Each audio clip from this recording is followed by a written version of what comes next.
that I was looking at purchasing. Now, I just got the confirmation the other day that I unfortunately did not get this property. So they were asking 92,000 for it. We offered up to 130,000 for this property. That was in shambles, but in one of the best areas in the state. And somebody outbid us at like 140,000, unfortunately. But it is what it is. So for me, there's no money to make on that project. So I'm gonna walk away from it. I'm not gonna offer anything more, right? So somebody had left me a comment on there that made a lot of sense to me. What they were asking was how I even go about purchasing properties. And I realized I had never really gone over that. I've just talked about purchasing properties and why it's so beneficial, but I haven't actually delved into how to do that. Because for me, it seemed to be pretty easy and pretty straightforward. And of course, after doing it a couple of times, I got my first property when I was relatively young. So for me, it was an easy, straightforward process. That might not be the case, obviously, for somebody who's never purchased a property before. So I'm going to go over some of the basic ins and outs of the minimum stuff that you could do to purchase a property. I am by no means like an expert. There's other people out there that have more creative ways to purchase properties that I haven't done before, but I can touch a little bit on that stuff. So just keep in mind what I'm going to talk about is some of the more straightforward options that you're.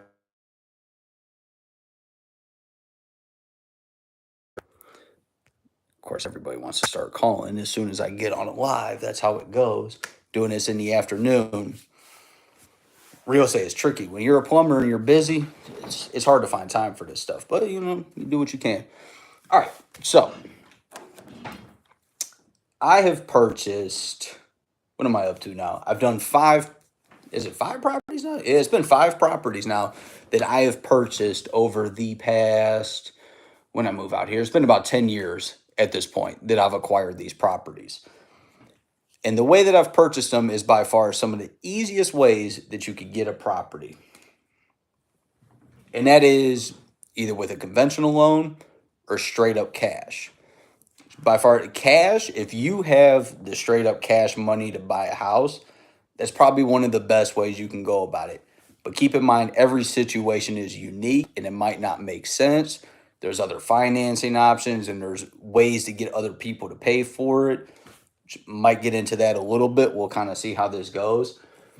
But the very first thing that you need to do before you even consider looking at a house, and this is, keep in mind, we're talking about you could buy these as rental properties. You could also pick these up, even if it's like your first, like your starter home, the place where you're going to actually live. This will work for all of this, okay? But the very first thing you need to do before you even get on Zillow, before you get on Redfin or any of that stuff, or start looking at off market, what you need to do is get what's called a pre-approval. Pre-approval.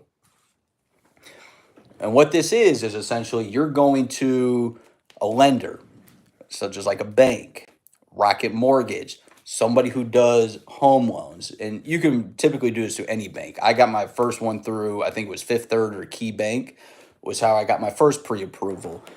They're typically free. I don't think they ding your credit as long as you're getting them all kind of done at the same time and you get a lot of them. Actually, I don't think it touches your credit at all. That's one thing you have to be careful for with looking at some of the loans. They might ding your credit a little bit. But the pre-approval process, what this does essentially is it lets you know how much home you can afford. Because what will happen with people, they'll get on Zillow, they'll get on Redfin, and they'll see all these deals and they think that they can get it. They get themselves under contract. They haven't done the pre-approval. And then when it comes time to actually get the house, they find out or the bank won't give them the loan because they don't have the money in order to back it up, or the right credit. So what you need to do before starting any of that process is your pre-approval. Find out how much home you can afford. Now, you don't have to do pre-approval if you're planning on buying a property cash. Because if you're paying cash for it, you're not getting a loan from anybody, or at least from a bank. So you don't have to worry about getting a pre-approval. If you see a house that fits your cash budget, then obviously you go ahead and you just buy it cash, and you want to make sure there are funds on the back end if you got to do repairs. So if you're buying, let's see, because we could probably split this up a couple of different ways. So your primary, and you have rentals, which are kind of separate. So primary is the house that you're actually going to live in. Rental is obviously a property that you're going to rent out. Now, the nice thing is you can combine both of these in the sense that what's called house hacking. So if you're somebody that wants to get into real estate and you want to actually own a house, this is a great way to go about it.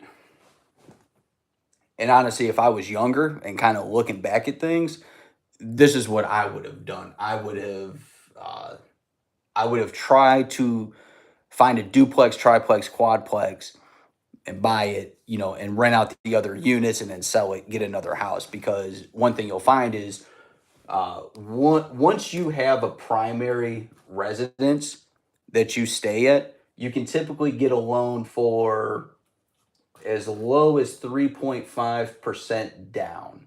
So let's say the house cost $100,000, you're going to have to put down $3,500. That's typically the lowest that you're going to be able to get it for. As soon as you get into rental properties, your minimum typically goes to 20%.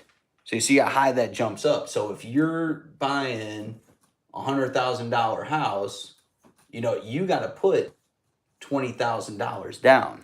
Most people don't have $20,000 just to put on the house. So that's where, like, if I could go back and do it over again, I would buy like a duplex or a triplex or a quadplex. That way, because I can actually purchase it for that 3.5% and not the 20%. And then after I live there for a couple years, I can then move out, get another primary house at that 3.5%, and then do it all over again. Rinse and repeat.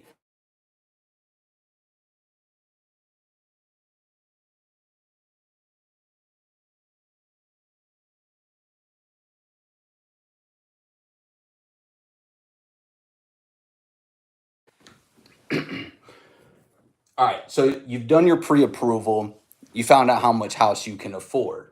So where do you go to look for homes? Well, if you want to go the standard traditional route, you're going to go to Zillow, or you're going to go onto Redfin. These are the sites that I typically use. Mostly Redfin, personally. I like it a little bit better than Zillow. And I'll use Redfin for like their estimates, and I'll use Zillow for rental comps. Because one thing, if you're getting into buying a rental property or real estate for rentals, you want to know what the rent value is in your area. It's not so much the home value that factors as much as how much you can actually get for rent.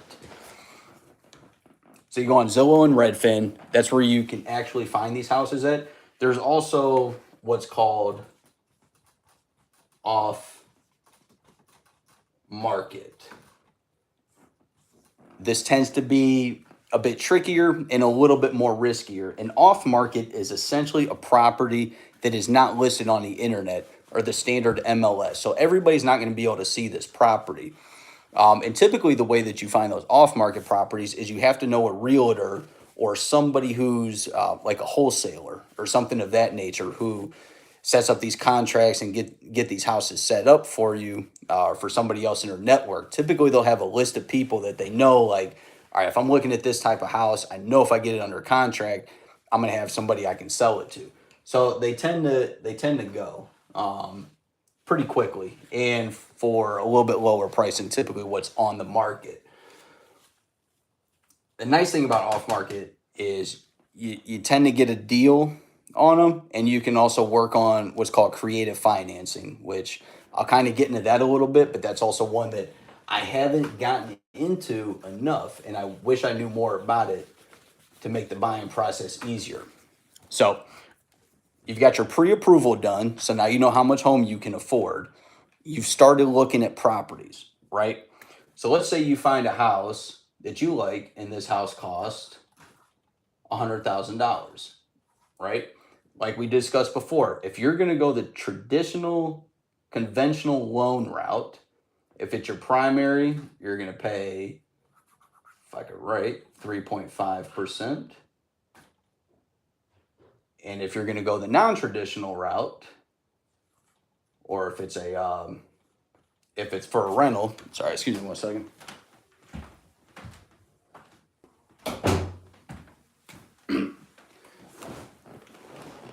Primary address or primary residence, 3.5%. If you're buying it as an investment property, you're gonna have to plan to put 20% down. This is going to be with a conventional loan. So a conventional loan is this is a loan through the bank or like a mortgage lender. This is great because it's easy for pretty much anybody to obtain. The area that it does not work for, though, is if you find a property that needs a bunch of work on it. The only way you're going to get a conventional loan, man, the house has to be move-in ready, pretty much. You know, if you need minor things like paint and appliances, fixing up a floor, minor things like that, you can still cover for a conventional loan. Because what they're going to do is before the bank gives you the loan for that house, they're going to do a walkthrough on it. They're going to take a bunch of pictures, and then they're going to go back to their underwriters and they're going to look at it and be like, all right, does it make sense to give them a loan? Because if this house is missing fixtures like toilets and sinks, or water's not on to the property, gas isn't on, there's current flooding going on, they're not going to write you a loan for it because it's too risky of a house for them. So, and this is where personally, like, conventional loan is the easier route. Finding a house that's ready to go is the easier route, but it's not the route that makes you the most money. And think about it. Why are we all doing this? Why would you get a home? Why would you get a rental property? We're doing it for money, right? And the way that you make more money is typically finding a place that needs work. This is where you and me as plumbers, electricians, carpenters, this is where we make our killing at. Because if we find a place that we can do the work on, we save on those services and gives us more money on the back end. So how do you get around a conventional loan? If you're looking at a property that you know is not going to pass for a conventional loan, you have to pay cash.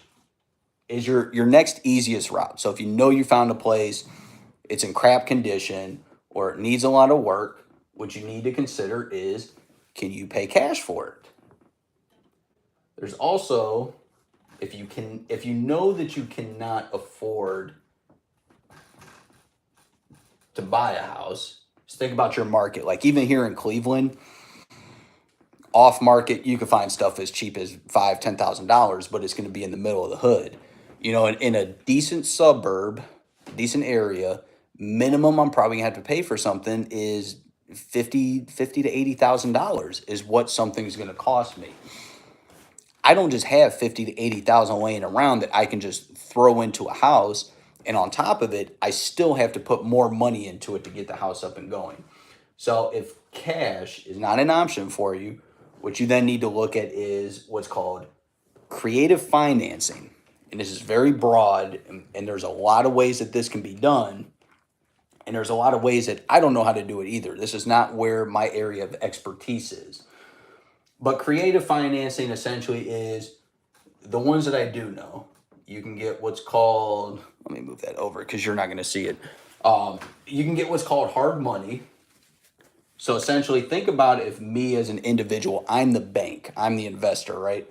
And I'm a hard money lender. So somebody's going to hit me up and be like, "Hey, I want to borrow $100,000 for this house." I would personally loan them out, but you're going to have strict term limits. I'm going to charge you a higher interest rate, and it's going to have to be paid back within, let's say, 6 months to a year. But it all depends on the contract that you have set up. So you can go hard money. They also have what's called DSCR loans. I've had a little bit of trouble trying to obtain these, and essentially, from what I understand from it, your house, the numbers have to make sense. If it's trying to figure out where I could write this on here for you guys. So for a DSCR loan, let's say like the house you're looking at, it's $100,000, but you know you got to put a bunch of work into it, right? So let's say 100,000 is the purchase, but you know that you need about 50,000 in repairs, but your after repair value on that house is 200,000. Or the other way they'll look at it, if they're not looking at the after repair value, what they'll look at is the rental income on that property. So for $100,000 purchase, 50,000 repairs, if it has an ARV of 200,000, or just to keep the number simple, if in that area that house will rent for about $2,000 a month, whether it's one unit, two, three, four, doesn't matter. If it'll rent for that amount, you'll have a good enough time getting a DSCR loan. Now, from what my guys told me, and the reason I haven't jumped on it, is typically they come with a higher interest rate, or you have to put more money down for it to make sense.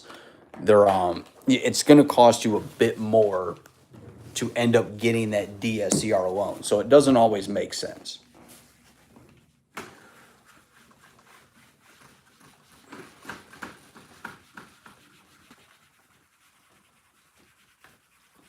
Now, so now that you know the basics, you know you can buy a house with a conventional loan, you can buy a house cash, you can get fancy loans, fancy ways of financing it.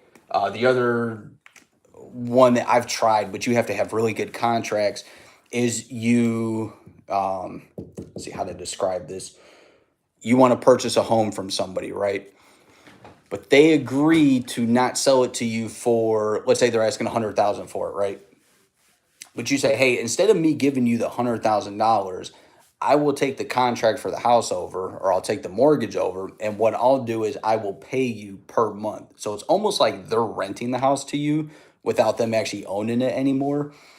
And you really don't have to come out of pocket a lot, but it all depends on your terms. Some people might ask you, for $20,000 cash plus a rental, like a rental fee for it.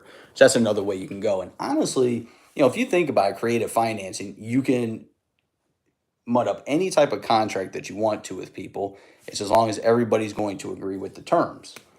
So how did I purchase my homes? Because now, like I said, I've purchased 5 homes. I own 4 right now. I sold my first one. So how did I do it? So the first home, number 1, we did a traditional, oh my God. The traditional route, we got a conventional loan for it. So for this house, we paid like $50K for it. It was relatively cheap in a decent area. We then moved after a couple years. So house number 2. We sell the first one. And with the down payment that we got, we bought the second one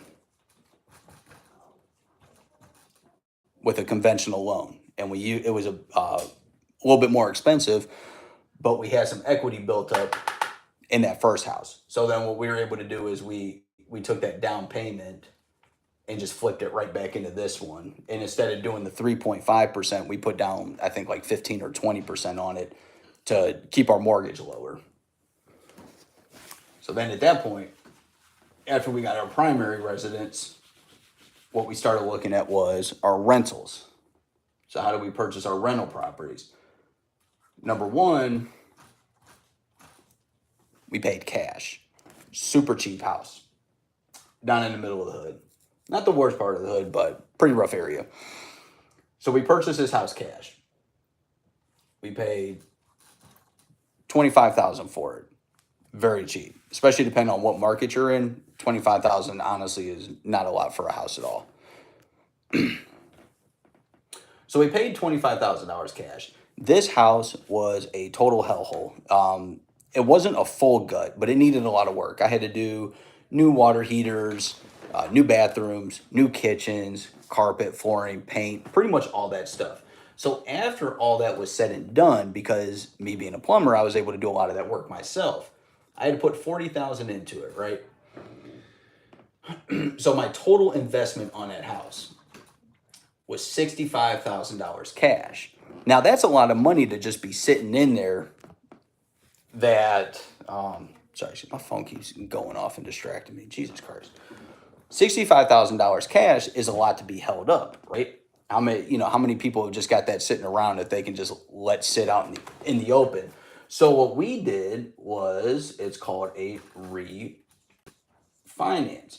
So because we paid cash for the house and did the repairs on it, we didn't have any type of mortgage on it. So we wanted to get some of our money back.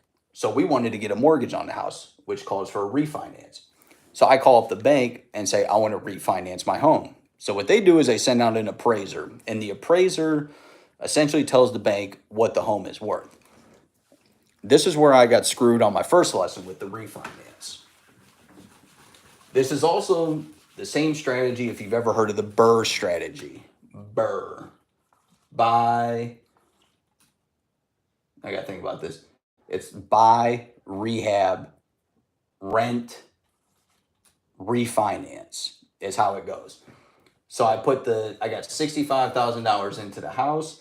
Before I refinanced, I had tenants move in. And that one was generating $800 a month. So I had $1,600 a month coming in income. Now with those numbers I had in my head, and based off of some of the homes in the area, I figured that this house should appraise between 90 and 110,000. Now what the bank will do is when you refinance, they're only going to give you 70 to 80% of the value. So to keep it simple, if it values at 100,000, they're going to give me 70,000 back. So I figured, all right, at a minimum, I'm going to at least get my $60,000 to $65,000 back. And boy, was I wrong. They did not give me $65,000 back. The appraiser, and I had 3 of them come out because they were total dickheads. The first guy put the house at like 50,000, which means I would have got back like 35,000. I'm like, hell no, you get $35,000 for it. The house 2 doors down just sold for 110, in worse condition than mine. You're tripping. Second guy that came out was at 70,000, is what he appraised it at. So I'm like, all right, we're getting a little bit better. So let's see what we can do again. The third guy that came out appraised it at the same price, at that $70,000. So I said, okay, so clearly this is what the market is telling them. I'm not going to get much more than 70,000 for this house. Even though I knew if I put it on the market and sold it myself, I would easily clear 90,000. It would have been on the market and sold the next day if I put it for that cheap. So at 70,000, really what they gave me back, I forget, you have fees and all this stuff. I think I got back around it was like 55 or 58,000, somewhere around there. So I recouped some of my money. So now I've got a property that's making me $1,600 a month, and I'm only $8,000 into it. Total no-brainer, right? But at the same time, I was a little upset about it because I wanted all my money back and some. So for people that get this correct, you can actually get back some money, more than what you put into it. Rental property number 2, we did a conventional loan for that, which what I did was I took that money back out of that refinance that I got, and I put it towards the purchase property of this one. So this house we ended up getting under contract for, I think, 165,000, and I had to put 20% down, which brought my loan down to like 128, somewhere around there after the fees and all that. So it wasn't that bad. And I got a really low interest rate on this one. So we didn't have to do much repairs, because the way that I got that main loan was because the house was essentially ready to go. The only thing I had to do, I had some very minor repairs. I had to replace some water heaters, some faucets. What else did I do in it? We painted every room, and a lot of cleaning, because whoever had it before us was a complete hoarder, and they did not they took good care of the house, but they did not keep it clean. So we had to do a lot of cleaning. It was a lot of legwork. I did replace windows in there though. The windows were shot. So I ended up coming out of pocket, I think it was another $20,000.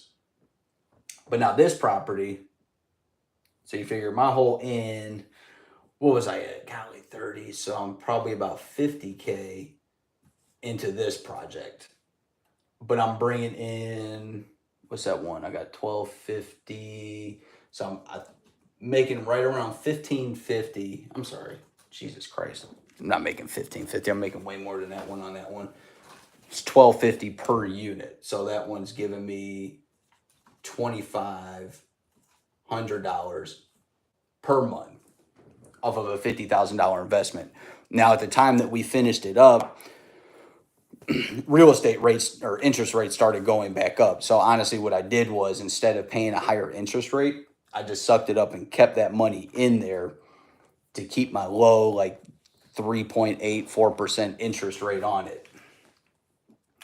So if I wanted to, though, the way that I could pull that $50,000 out, if I really wanted to at this point, which I'm gonna have to pay a high rate on it, is called a HELOC, home equity line of credit. So let's say if I own a house that's worth $400,000, right? But let's say my mortgage is only $200,000 on this house. That was like the purchase price that I had. So that means I have $200,000 in equity. Well, I can access that money by getting a HELOC on the home. So if I want to buy more houses, or if I need to do repairs and things like that, so if I want to use that money or my equity that I have in my house, I'll pull a HELOC on it. So that's what, if I really wanted to, that's what I could do with that house that we spent a little bit more money on, that my money is tied up. Because right now, my mortgage on that house is, I'm down to 125,000 now after making a couple years of payments. But the house appraises for 220-ish, somewhere right around there. So that difference in that is 95,000. But I'm 50,000 into it. So if I really wanted to get another property, I could try to tap in on that equity on that home, which I'm going to have to pay interest on that. Now, the nice thing is about the HELOCs, if you get a home and you have equity in it and you're able to do what's the HELOC on it, you don't pay on it until you use it. So we'll go back to that first example, 400,000. I only owe 200,000 on it, so I can get 200K. They'll give you a bit less. Same thing. It's like they'll give you that 70 or 80% of what the value's worth to cushion it a little bit, but just to keep the number simple. If I got a HELOC for 200,000, right? I don't pay anything on it until I use that money. So it's essentially like sitting in a credit card that I haven't used yet, or a bank account, debit card, however you want to look at it. You don't start paying on it until you use it. So I could have that $200,000 sitting there for, like, my term is 20 years. I could have it sitting there just ready to go if I wanted to use it for 20 years. And if I don't use it, I don't pay anything, you know? Or if my home value goes up, I refinance it and try to get it at a higher rate. So now my third house, this is the one, I almost wish I never got this damn house. We purchased it for $35,000. This house already had a renter in place, which I don't really advise people doing. This is me personally, and the experience that I've had with it. Buying a home where there's already a renter in place is fucking annoying, because this house that I paid $35K for, I've put maybe about 5,000 in repairs into it. Oh, actually, no, I'm probably a bit more. I'm probably closer to 8,000 in repairs over the past year. Oh, we're getting stuff done. But he's only paying, here's the thing. So when I got it under contract, he was only paying $600 a month for this, to rent this house out. It should be renting for about $900 a month. Now, I'm a good guy. I'm not in this business to purchase a house and kick somebody out, right? Because once his lease was up, I could technically do that. I could raise the rent to the point where he couldn't afford it, and then he would have to move out. But then at that point, because the house, it's not terrible, it's livable, but it needs some repairs, I would then have to put money back into that house in order to rent it out for that 900. So what we did was we raised his rent up after about 6 months. We put him at 700. And what we'll do is we'll go in and do small repairs. Like we just updated the bathroom.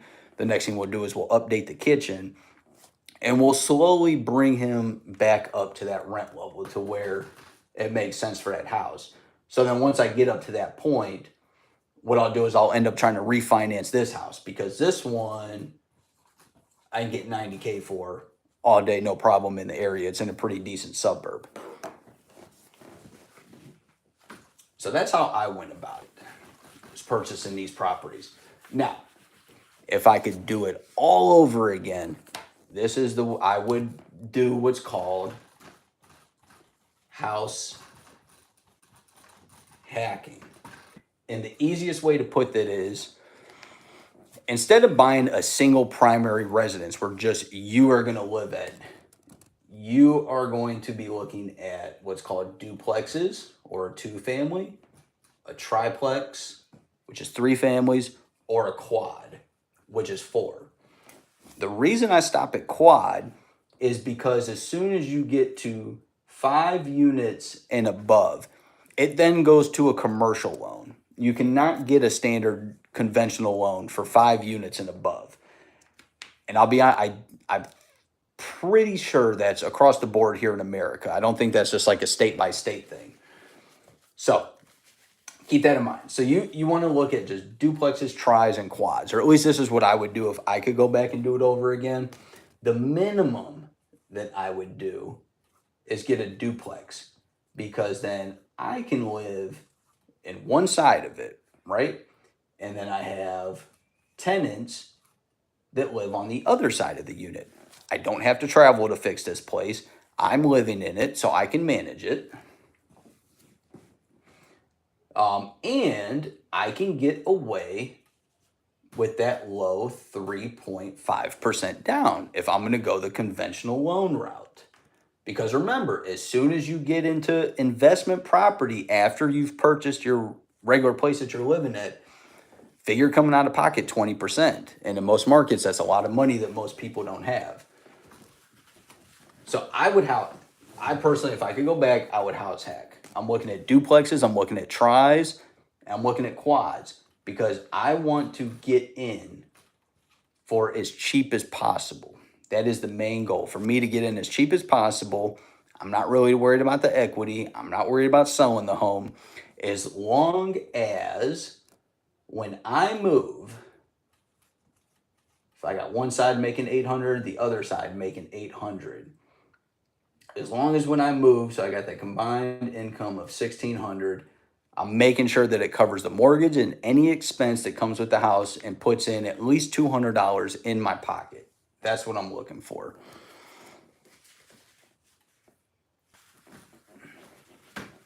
Because there are a lot of houses out there that are overvalued, especially nowadays. Everything is overvalued. And banks will not give you a loan for a house that's overvalued. What you'll end up having to do is come out of your pocket and spend down that loan amount in order to even it out. Because you're not, if you find a house for $400,000, but the bank says it's only worth $300,000, well, you got to magically come up with $100,000 in order to get that loan amount down. So the easiest way to get started, like I said, is house hacking or going the conventional loan route. If you're going, let me backtrack. So if you're going to go the conventional loan route or the house hacking route, that's more than likely going to generate you the least amount of money. So if you're looking to generate the most amount of money, you have to find a house that you got to fix up. You need to find fixer uppers. But this is going to put you in the category where you're either paying cash for a home or you're doing that creative financing route. And fixer uppers is where we make our money at, because if you're in construction like myself, if you're a plumber, electrician, HVAC technician, especially on the service side, you're going to be able to do a lot of the work yourself. And this comes down to when you go to refinance that house and do the BRRRR method on it, this is where you're going to make your money on it because you've done a lot of the work yourself. You're now renting the house out and now you're getting that money back and you can just rinse and repeat, put it in the next property. If you want more tips and tricks on the creative financing, honestly, what you should do is you should follow a channel called Bigger Pockets, who's on YouTube. I've gotten a lot of my information from them. I'm signed up with their newsletter. I even have, they have a whole website that you go to that helps you out with rental rates. They got calculators that you can use to figure out if a purchase of a home or rental property makes sense. I don't know if they do like the pre-approvals and all that stuff. They might be able to, but Bigger Pockets on YouTube, they are going to have a lot of those creative financing routes. At some point, I'm going to try some more creative financing routes because the more creative you can get with a deal, essentially the more money that you can make off of it. And that's the name of the game. We're not getting into this to not make money. And it's like, I appreciate you guys too. You know how to do construction. You should be buying real estate. It's the best hedge against money that you can do because we all know the dollar's overinflated. This shit's not getting any better.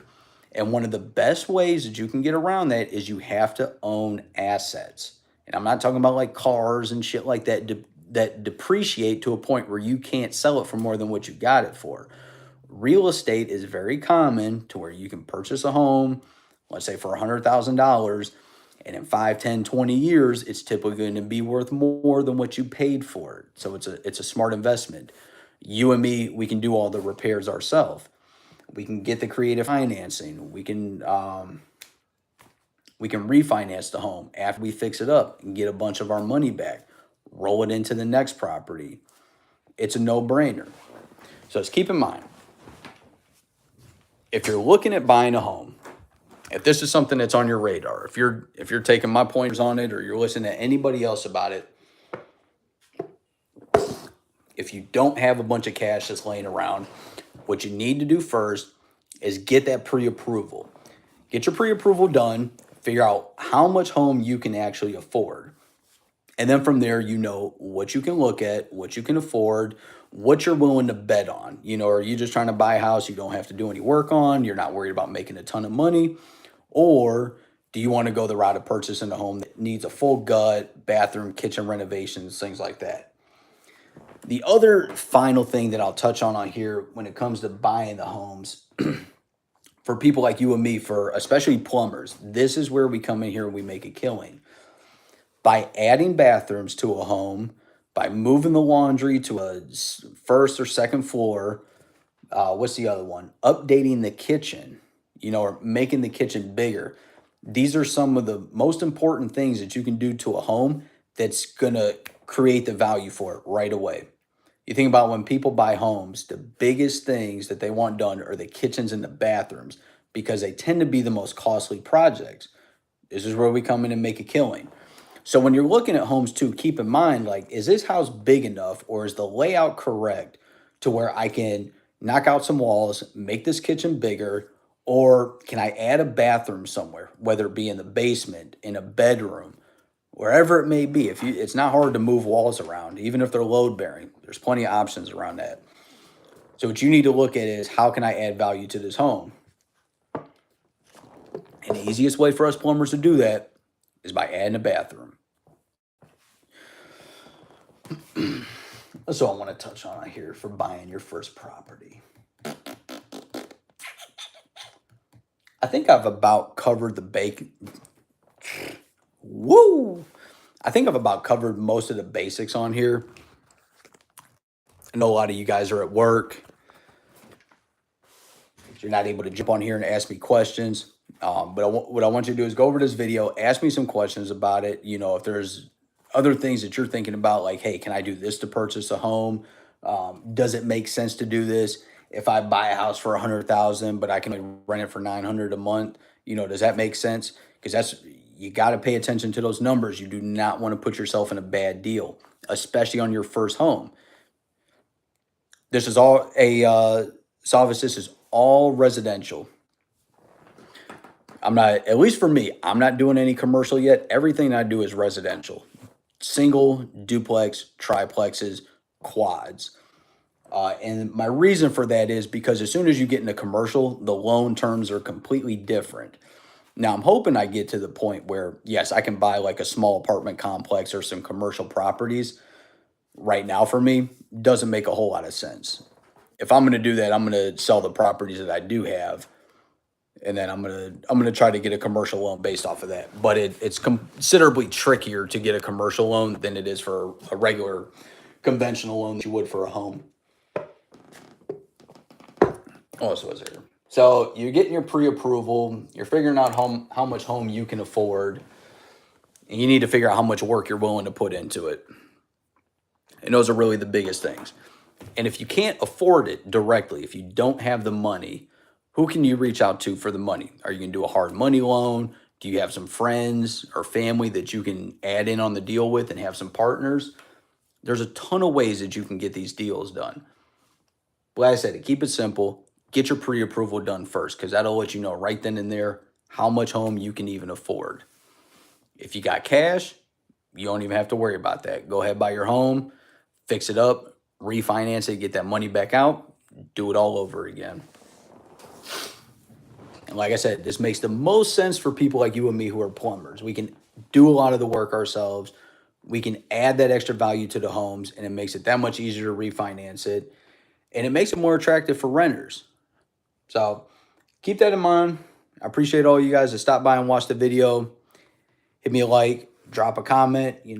I'll respond to everything that you guys say to me. So if you got any questions regarding this, or you want me to delve a little bit deeper into some of the deals and the numbers that I've done, just let me know.